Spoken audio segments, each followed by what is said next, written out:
তোমাকে অর্ডার দিয়েছি আমার গোদামের সমস্ত মালপত্র তুমি নিয়ে নাও, সংখ্যালঙ্ক যা আছে টাকা পয়সা মাল গোমেলা দাও, চাউলের বস্তা ইত্যাদি আছে নিয়ে যাও। গোলাম ডাক দিয়া বলেন, রে বাদশা, আমি যদি গনিমতের মাল এখন নিয়ে চলে যাই গো, আমি একদিন দুই দিন খাইতে পারমু, চলতে পারমু রে, পরের দিন তো আমাকে আর জিজ্ঞাসা করবে না। এমনি মালিক বাদশা দিয়া বলেন, গোলাম রে তুই কেন নিলা না, আমাকে একটু বোঝাইয়া দেয়। এমনি গোলাম বলে, বাদশা আমি যদি আপনাকে রাজি খুশি করাইয়া দেয়, এই রাজি খুশি করাইয়া যদি বাদশা আপনাকে আমি দেই, আর আপনার মনটা আমি জয় করতে পারি, লাভ করতে পারি, আপনার ভালোবাসা আমার মহাব্বতে আপনি যদি রাজি হয়ে যান, তাহলে আমি গনিমতের মাল কেন পুরা বাদশাহীরা তুই আমার। যেমনি ভাবি আল্লাহ বলেন,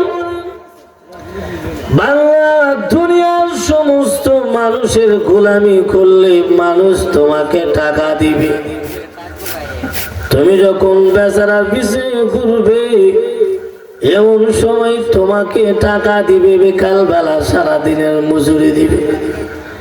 আর এমন আল্লাহর কাছে যদি তুমি সারাদিন করো আল্লাহর ইবাদতের পিছনে, আল্লাহ বলেন সারাদিন দুনিয়ার মজুরি 500 টাকা দিবে, বেশি থেকে বেশি হলে 1000। আমি আল্লাহ কিয়ামতের ময়দানে ওই সব বান্দা বান্দির জন্য পুরাটা জান্নাত তাদের দখলে দিয়ে দিব। এমনিতে বাদশার গোলামের কথা বাদশা শুনিয়া বলে, গোলাম তুমি তো অনেক বড় দামি মানুষ, অনেক দামি মানুষ। বাদশা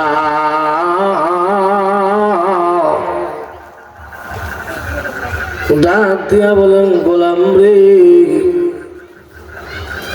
এ গোলাম, যেই কাজটা তুমি করেছো ওই কাজটা একমাত্র তোমার 1 নাম্বার কাজ হয়ে গেল।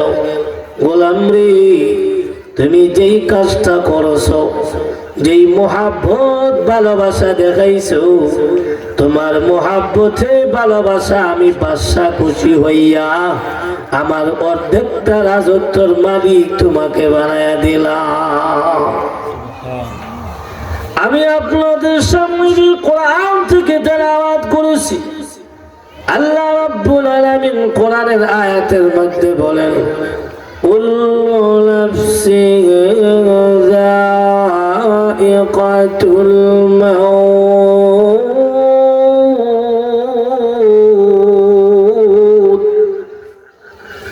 আল্লাহ বলেন প্রত্যেকটা প্রাণীর মৃত্যুর পেয়ালা পান করতে হবে, মৃত্যুর শ্বাস গ্রহণ করতে হবে। মৃত্যুর স্বাদ যদি সকলেই গ্রহণ করতে হবে এটা জানি, আর জানার পরেও কেমনে মানি না।